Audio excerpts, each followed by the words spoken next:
What is HIE? Brain injury during child birth, ये क्या है और HIE क्यों होती है बच्चों में, कैसे होती है, इसके डायग्नोसिस क्या है, इसका ट्रीटमेंट क्या है और इसकी प्रोग्नोसिस क्या है, यानी HIE पेशेंट्स की लाइफ क्या है। आज की इस वीडियो में मैं आपके साथ ये सब डिटेल में डिस्कस करने वाली हूँ, तो प्लीज़ मेरी वीडियो को एंड तक ज़रूर देखिएगा। अस्सलाम वालेकुम।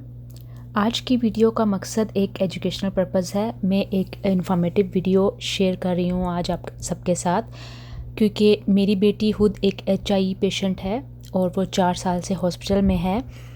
मैंने अपनी बेटी की कंडीशन देखी है, वो उसकी ट्रीटमेंट देखा है। मैं डिफरेंट डॉक्टर्स से मिली हूँ, डिफरेंट कंट्रीज़ में गई हूँ और मैंने इस चीज़ के बारे में बहुत रिसर्च की है। अपना जो नॉलेज है मेरा पर्सनल, मैं वो आपके साथ आज शेयर करना चाहती हूँ, क्योंकि मैंने अपनी बेटी की जो वीडियो पहले शेयर की थी उस पर बहुत सारे लोगों के कमेंट्स थे कि उनके बच्चों को डॉक्टर्स बताते हैं कि ब्रेन डैमेज है, यानी वो HIE पेशेंट्स हैं। ये HIE क्या है, आगे उनके बच्चों के साथ क्या होगा, कौन कौन से टेस्ट होंगे, क्या करना चाहिए, क्या नहीं करना चाहिए। मुझे फ़ेसबुक पे भी इनबॉक्स में मैसेजेस बहुत सारे, इतने ढेरों सारे मैसेजेस थे कि प्लीज़ हमारी हेल्प करें। तो मैं सबको एक एक करके जवाब देना बहुत मुश्किल था, तो इसलिए मैंने एक वीडियो बनाई है जिसमें मैं अपना पर्सनल एक्सपीरियंस आपके साथ शेयर करूँगी कि आपको अपने डॉक्टर से क्या क्या क्वेश्चन करने चाहिए, ये HIE पेशेंट्स की लाइफ क्या होगी आगे, इसका ट्रीटमेंट क्या होना चाहिए आपके साथ, आपके बच्चों के साथ क्या ट्रीटमेंट होना चाहिए और यहाँ पे कैसा ट्रीटमेंट चल रहा है। आप अपने बच्चों के साथ, अपने डॉक्टर्स के साथ कैसे, कौन कौन से क्वेश्चंस कर सकते हैं, ये सब चीज़ें मैं आज आपके साथ डिटेल में शेयर करूँगी। तो मेरी वीडियो को पूरा देखना आप। मैंने यहाँ पे कुछ स्लाइड्स प्रिपेयर की हैं क्योंकि मुझे वॉइस ओवर के लिए कोई टेम्पलेट चाहिए था, लेकिन आप मेरी बात गौर से सुनना। इन स्लाइड्स के ऊपर जो इन्फॉर्मेशन है वो गूगल में आपको कभी भी मिल सकती है, जैसा कि हम भी गूगल करते थे और यही चीज़ें हम बार बार पढ़ते थे, लेकिन ये कुछ टर्म ऐसी हैं जिनको समझना मुश्किल है।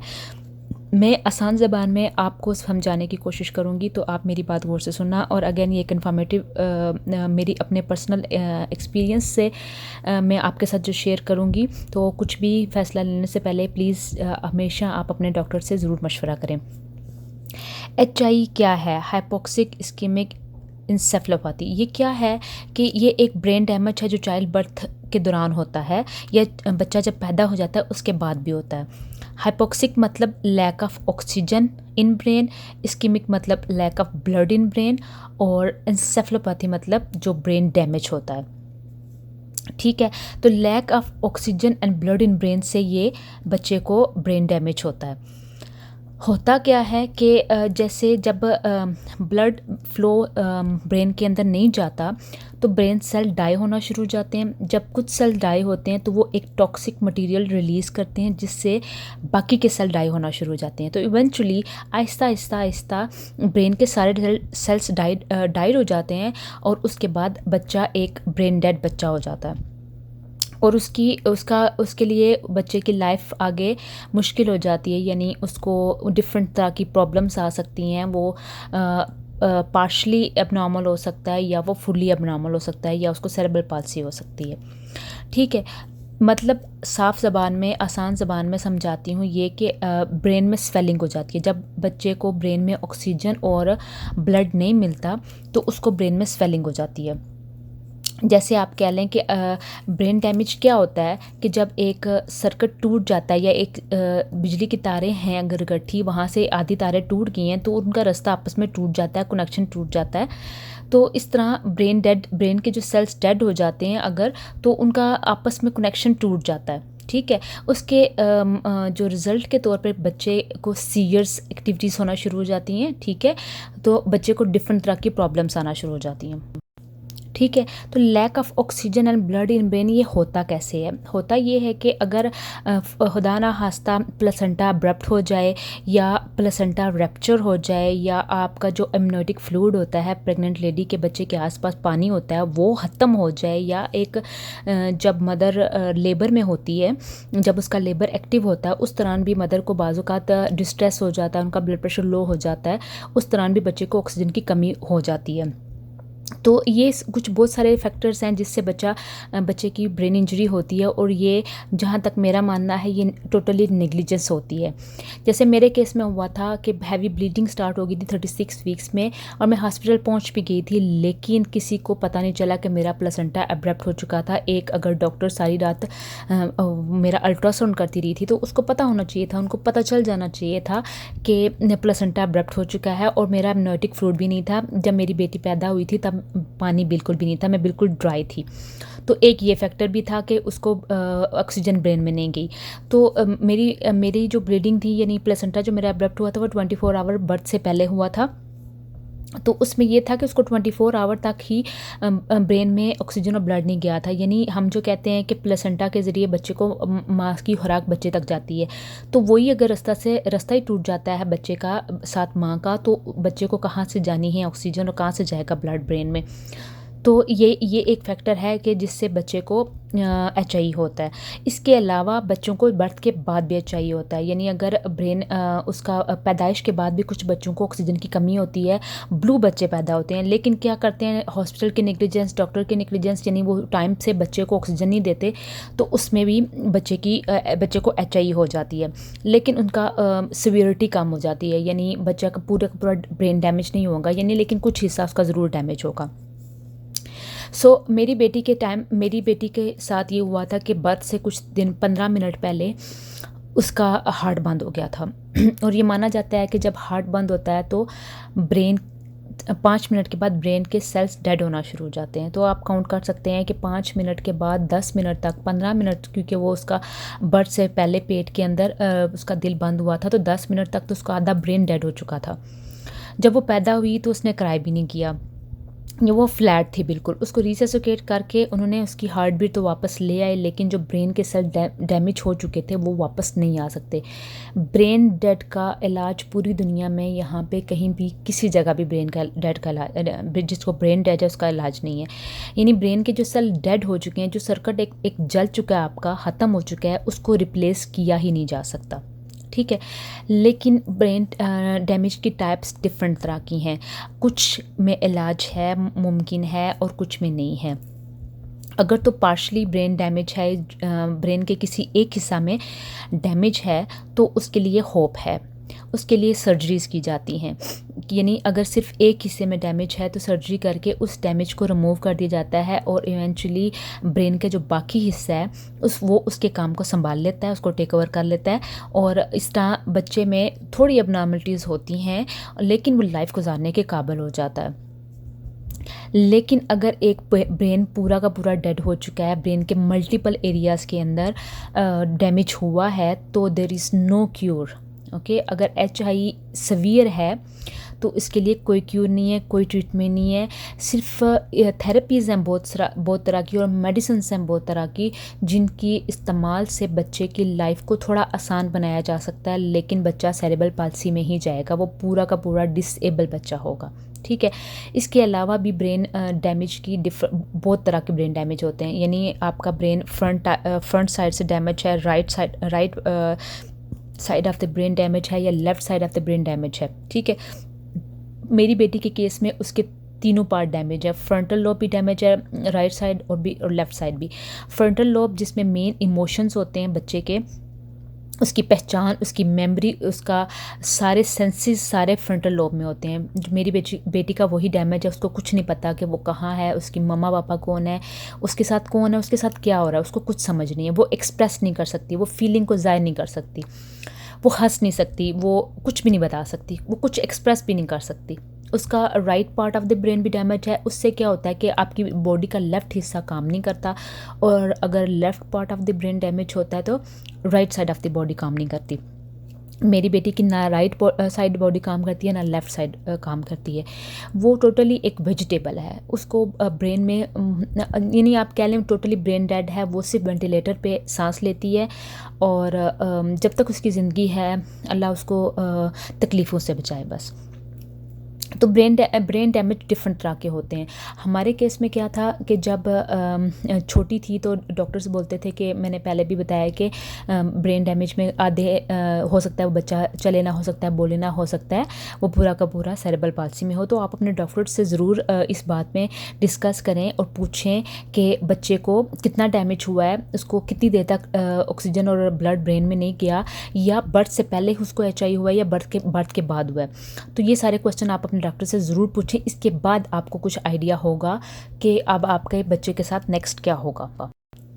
इसके बाद आ जाते हैं डायग्नोसिस कि कैसे डायग्नोस किया जाए कि बच्चे को ब्रेन डैमेज हुआ है। डायग्नोस करने के लिए डिफरेंट तरह के टेस्ट किए जाते हैं, जैसे एमआरआई या ईईजी की जाती है। लेकिन ये टेस्ट बच्चे के तकरीबन 2-3 महीने के बाद लाइफ, जब 2-3 महीने का बच्चा हो जाता है तब एमआरआई और ईईजी की जाती है, क्योंकि जब बच्चा बहुत छोटा होता है तो उसकी ब्रेन इतना डेवलप नहीं हुआ होता कि उस वक्त उसका टेस्ट किया जाए। मेरी बेटी का पहला जो एमआरआई हुआ था वो 1.5 महीने की थी जब हुआ था, लेकिन उस वक्त भी डॉक्टर्स को पता तो चल गया था कि उसको एचआई है, यानी वो ब्रेन डैमेज हुई है, लेकिन वो कितने हद तक हुई है, वो उसकी आगे प्रोग्नोसिस क्या होंगे, वो फ्यूचर में जाके क्या उसकी कौन सी बॉडी का कौन सा हिस्सा काम करेगा, कौन सा नहीं करेगा, वो डॉक्टर्स को बताना मुश्किल था। वो कहते थे हमें नहीं पता, यानी वो 1.5 साल की होगी तो ही बता सकते हैं कि उसके अंदर क्या क्या प्रॉब्लम्स आएंगी। ठीक है, तो लेकिन ये टेस्ट बहुत ज़रूरी हैं, आपको ये करवाने पड़ेंगे टेस्ट, ये करवाने चाहिए। एमआरआई, ईईजी और इस तरह के बहुत सारे टेस्ट हैं जिनसे पता चलेगा कि बच्चे में किस हद तक ब्रेन डैमेज हुआ है। ठीक है, लेकिन जब बच्चा 1.5 साल का होगा तभी आपको जाके सही करके पता चलेगा कि आया वो डेवलपमेंटल डिले है या वो पूरा का पूरा सेरेब्रल पाल्सी की तरफ जा रहा है। स्टार्ट में आपको माइलस्टोन्स चेक करने होते हैं बच्चे के। फॉर एग्जांपल 2-3 महीने का बच्चा जब गर्दन संभालता है तो आपने साथ साथ ये देखना है कि आपका बच्चा गर्दन संभाल रहा है कि नहीं संभाल रहा। बच्चे को, इस तरह के बच्चों को फीडिंग में मुश्किल आती है, वो फीडर को सक नहीं कर पाते। आपने ये देखना है कि आपका बच्चा फीडर को सक कर पा रहा है कि नहीं कर पा रहा। और इसके अलावा वो जब बैठने की एज आई है उसकी, तो वो बैठा है कि नहीं बैठा। बाज़ बच्चों का क्या होता है कि जब वो पैदा होते हैं तो डॉक्टर्स उनको घर पे डिस्चार्ज करके भेज देते हैं, लेकिन वो बच्चे ब्रेन डैमेज होते हैं। बाद में माँ बाप को पता चलता है 5 महीने 6 महीने के बाद, जब वो अपने बच्चे को देखते हैं कि नहीं वो तो गर्दन भी नहीं संभाल रहा, वो बैठ भी नहीं रहा, तो वो बच्चों को फिर लेके जाते हैं डॉक्टर्स के पास और फिर टेस्ट की जाते हैं। तो आप अपने बच्चे को ज़रूर घर पर मोनिटर करें। ठीक है, इसके अलावा जो इसकी सिम्टम्स हैं वो ये हैं कि बर्थ के 3-4 डेज़ पे बच्चे को एबनॉर्मल एक्टिविटी होना शुरू हो जाती है। जैसे मेरी बेटी के केस में हुआ था, उसको लाइफ के तीसरे दिन सीयर्स होना शुरू हुए थे। अब ये सीयर्स क्या चीज़ होते हैं? ये झटके होते हैं। एग्जाम्पली आप ले लें, जैसे एपिलिप्सी है, मिर्गी है, जैसे बड़े लोगों को एपिलिप्सी होती है, ये उसका छोटा फॉर्म होता है सीयर्स का। सीयर्स भी बहुत तरह के होते हैं। ठीक है, तो बच्चे को सीयर्स होना शुरू हो जाते हैं, उससे डॉक्टर्स को पता चल जाता है कि ब्रेन डैमेज हुआ है बच्चे का, और उसको ट्रीट किया जाता है। सीयर्स भी बहुत तरह के होते हैं। तो सबसे पहले क्या किया जाता है, बच्चे का सबसे पहला स्टेप ये होता है कि उसको डायग्नोस किया जाए टाइम से और उसका इलाज किया जाए टाइम से। क्योंकि अगर स्टार्ट में है, पहले दिन पता चल जाता है बच्चे में कुछ अबनॉर्मल मूवमेंट है, तो सबसे पहले जो थेरेपी दी जाती है वो कूलिंग थेरेपी होती है। अब ये कूलिंग थेरेपी क्या होती है कि एक कूलिंग ब्लैंकेट होता है या एक कूलिंग कैप होती है जो बच्चे के सर पे within 6 hour of the birth, पैदा होने के 6 घंटे के अंदर अंदर उसको सर पे लगाया जाता है कूलिंग ब्लैंकेट। उससे क्या होता है कि वो जो ब्रेन डैमेज हुआ होता है या ब्रेन स्वेल हुआ होता है वो वहीं पे स्टॉप हो जाता है और मज़ीद ब्रेन डैमेज नहीं होता। इस तरह के बच्चों में ब्रेन डैमेज कम होता है। फिर अगर खुदा ना खास्ता उनको पैदाइश के टाइम पे ब्रेन डैमेज होता भी है तो वो रुक जाता है, और उस तरह उन बच्चों में क्या होता है कि वो डेवलपमेंटल डिले हो जाएंगे लेकिन पूरे के पूरे एबनॉर्मल नहीं होंगे। तो आप, अगर बच्चे आपको लगता है या आपके डॉक्टर्स को शक है कि बच्चे को पैदाइश के टाइम कुछ डैमेज हुआ है, तो आप प्लीज़ उनसे सबसे पहले ये पूछें कि उन्होंने बच्चे को कूलिंग थेरेपी दी है या नहीं दी। ठीक है, उसके बाद क्या होता है कि सेकंड स्टेप ये होता है कि मेरी बेटी के केस में उसको कूलिंग थेरेपी नहीं दी गई थी। उनको शायद आइडिया नहीं था या उनको पता नहीं चला या उन्होंने बहुत ज़्यादा नेग्लिजेंस की थी इस बात पे, और उन्होंने उसको कूलिंग थेरेपी नहीं दी। और लाइफ के तीसरे दिन तक उसके ब्रेन में मुसलसल अबनॉर्मल एक्टिविटीज़ होती रही, शायद तब भी ये भी एक फैक्टर हो कि उसका ब्रेन मज़ीद डैमेज होता गया। फिर क्या होता है कि सीरियस एक्टिविटी अगर डॉक्टर्स को पता चल जाती है तो वो मेडिसिन लगा देते हैं, बच्चे को ऑक्सीजन पूरी करने के लिए इसको ऑक्सीजन लगा दी जाती है, क्योंकि ये बहुत ज़रूरी स्टेप होता है, ऑक्सीजन लगानी पड़ती है बच्चे को, वरना बच्चे में मज़ीद ब्रेन डैमेज होता है। ठीक है, तो फर्स्ट स्टेप में उसको मेडिसिन लगा दी जाती है। मेरी बेटी को फर्स्ट जो मेडिसिन लगी थी वो फिनोबार्ब और फिनोटेन लगी थी। ठीक है, उसके बाद उसको फिर कैप्रा लगी थी। उसको ऐसा ऐसा बहुत सारी मेडिसिन लगाई गई थी क्योंकि उसकी सीरियस एक्टिविटी कंट्रोल नहीं हो रही थी। ऐसा भी होता है बच्चों में। हमारे केस में क्या था कि मैं बहुत सारे पेरेंट्स को ये प्लीज़ मशवरा दूंगी, उनसे कहना चाहती हूँ कि आप अपने बच्चों को मेडिसिन देने दें, जो डॉक्टर्स ट्रीट कर रहे हैं उसको ट्रीट करने दें। क्योंकि मैं क्या करती थी कि मैं उनको मेडिसिन नहीं देने देती थी और उनको कोई भी ट्रीटमेंट नहीं करने देती थी, क्योंकि मुझे मेरी बेटी नॉर्मल लगती थी। क्योंकि जब बच्चा बहुत छोटा होता है उसको देख के आप कभी भी जज नहीं कर सकते कि उसमें कोई अबनॉर्मल मूवमेंट हो रही है या उसको कोई प्रॉब्लम है। और वो एबनॉर्मल मूवमेंट्स भी ऐसी होती हैं कि बाज़ तौर पर हमारी आंख में देखने से वो नॉर्मल नज़र आती हैं। जैसे मेरी बेटी कभी कभी एक हाथ या एक बाजू को मुसलसल हिलाना शुरू कर देती थी और डॉक्टर्स बोलते थे कि वो सीरियस एक्टिविटी है। मैं बोलती थी नहीं, मेरी बच्ची नॉर्मल मूवमेंट कर रही है। तो मैं इस चीज़ में गलत थी, मैं यहाँ पे बहुत गलत थी। मैं ट्रीटमेंट रोक देती थी, लेकिन ये गलत चीज़ थी। आप प्लीज़ अपने बच्चों को ट्रीटमेंट लेने दें। उसके बाद क्या होता है, एक सेकंड स्टेप है जो मैं बाकी सब पेरेंट्स को मैं अपने पर्सनल एक्सपीरियंस से बोल रही हूँ कि आप अपने बच्चों के लिए ये ज़रूर स्टेप लें कि बाज़ दफ़ा ऐसा होता है कि ये ब्रेन में जो सीरियस एक्टिविटी हो रही होती है, इनको रोकने के लिए बच्चे को सिडेट करना पड़ता है और उसको वेंटिलेटर डालना पड़ता है, इंटूबेट करना पड़ता है। ये एक ज़रूरी स्टेप है। अगर ये ना किया जाए तो खुदा न खास्ता ब्रेन में मुसलसल सीरियस होने की वजह से बच्चे की डेथ भी हो सकती है। हमारे में केस में क्या था कि जब मेरी बेटी की सीरियस एक्टिविटी रुक नहीं रही थी, उसको 24 आवर सीरियस होते थे, बार बार झटके लगते थे उसको। तो डॉक्टर्स चाहते थे कि उसको बेहोश कर दिया जाए और उसको वेंटिलेटर डाल दिया जाए, लेकिन मैं बहुत उनसे लड़ी थी, मैं नहीं डालने देना चाहती थी। और क्योंकि हर पेरेंट डरता है, ऑब्वियसली हर पेरेंट डरेंगे कि वेंटिलेटर में बच्चा जाएगा तो पता नहीं उसके बाद क्या होगा बच्चे के साथ। एक इतना छोटा सा बच्चा जो आपके हाथ में, आपके सामने है, आप उसको देख के भी नहीं लगता कि उसमें कुछ प्रॉब्लम है, तो माँ बाप डर जाते हैं, जैसे मैं डर गई थी। लेकिन ये एक ज़रूरी स्टेप है। इससे क्या होगा कि अगर आपके बच्चे की कुछ थोड़ी बहुती शायद उसमें बेहतरी हो सके, शायद वो ठीक हो जाए, थोड़े हद तक वो ठीक हो जाए, वो अपनी लाइफ गुजारने काबिल हो जाए। क्या होता है कि ये क्यों कैसे किया जाता है कि बच्चे को सिडेटिव मेडिसिन दी जाती है 24 आवर के लिए, उसकी वेन के थ्रू, आईवी के थ्रू उसमें बेहोशी की दवा उसको दी जाती है, ताकि बच्चा पूरी तरह से सो जाए और उसका ब्रेन कुछ देर के लिए रेस्ट करे, उसकी बॉडी कुछ देर के लिए रेस्ट करे। तो जब एक बच्चे को 24 आवर तक बेहोशी की दवा, सिडेटिव मेडिसिन दी जाएगी, तो वो बच्चा, अगर उसको वेंटिलेटर नहीं डाला जाएगा तो वो सांस लेना भूल जाएगा। तो इसलिए वेंटिलेटर डालना ज़रूरी होता है। मेरी बेटी को तकरीबन 1 महीने के लिए वेंटिलेटर डाला गया था, जब वो 3 महीने, 2.5-3 महीने की थी, जब उसको पहली दफ़ा 1 महीने के लिए वेंटिलेटर डाला गया था। उससे क्या होता है कि वो बस थोड़ी देर के लिए, थोड़े टाइम के लिए बच्चा स्टेबल हो जाता है, और उस दौरान में डॉक्टर्स क्या करते हैं, मेडिसिन को सेट करना शुरू हो जाते हैं कि कौन सी ज़्यादा करनी है, कौन सी कम करनी है और कौन सी कम्बिनेशन ऑफ मेडिसिन यूज़ करने हैं। ठीक है, प्रोग्नोसिस यानी ऐसे बच्चों की लाइफ कैसी होती है, वो डिफरेंट टाइप्स हैं। जितना ब्रेन डैमेज होगा उसी के हिसाब से बच्चे की लाइफ होगी।